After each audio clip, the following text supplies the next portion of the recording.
بسم الله الرحمن الرحيم magaciisa waa Dr. Maxamed Macruuf insha Allah maanta waxaan wax ka taaban rabaa oo aan rabaa inaan ka hadlo qaybtii labaad keenaysa qofka inuu dhali waayo infertility inay ku dhacdo ama uurka inay uur dhici waayo hore waxaan ugu soo hadlay waxyaalaha keena infertility-ga markaan u fiirino side-ka female-ka ama inaan u fiirino dhanka haweenka insha Allah waxaan iyadana maanta aan wax yar ka haleeli doonaa hadduu Ilaahay haleelsiiyo dhanka ragga waxyaalaha keenaya qofkan in infertility oo ku dhaca ama in ma aragtay dhalmo la'aan ay ku imaato sidaan ognahaybo ragga waxaa jirto sperm laga soo daayo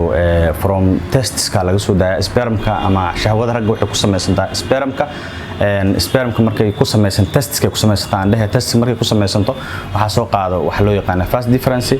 difference markuu soo qaadana waxa la keenaa meel loo yaqaano maxay ahaydii prostate-ka waxa lagu daraa wax la dhahaa semen waxa la dhahaa lagu daraa iyo waxyaalo kale oo nafaqo ah iyo waxyaalo kale loo baahan yahay oo prostate-ka ku daraa normal sidaas ay maaragtay complete ku noqonaysaa shahwada caadiga ah marka iyadoo aan kala qaadayno laba qaab normally shahwada ragga sperm-ka waxa waay ilaa dhowr milyan oo sperm qofka halkii mar oo spermatozoa halkii mar oo qofka shahwo keenay ka soo baxaysa marka hadii intaas oo milyan ay ka yar tahay intii loo talagalay hadii ka yar tahay ama spermadii ay ka yar tahay quantity-geeda haduu yar yahay tusaale ahaan meel loo talagalay 5 milyan oo spermatozoa hadii milyan iyo wax ka yar ama kumanaan konton kun iyo wax ka yar haday noqoto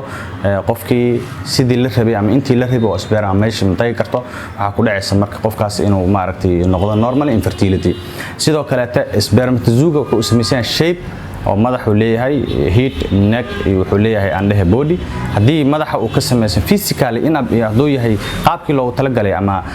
shape-kii Ilaahay uu talagalay shape ka duwan hadii uu sameeyay iyadana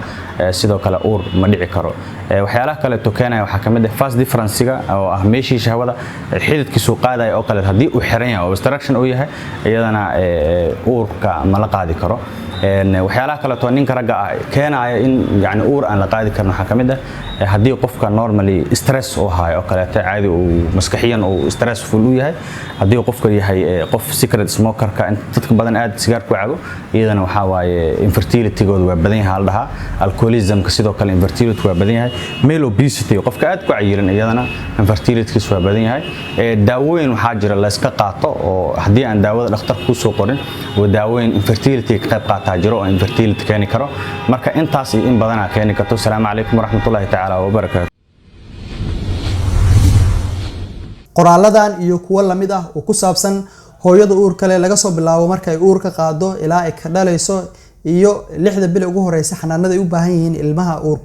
ilmaha dhashay waxaad ka daalacan kartaa qormooyinkiisa buugga qoys deeqe kaas oo aad ka heli kartid lambarada shaashada ka muuqda waa mahadsantihiin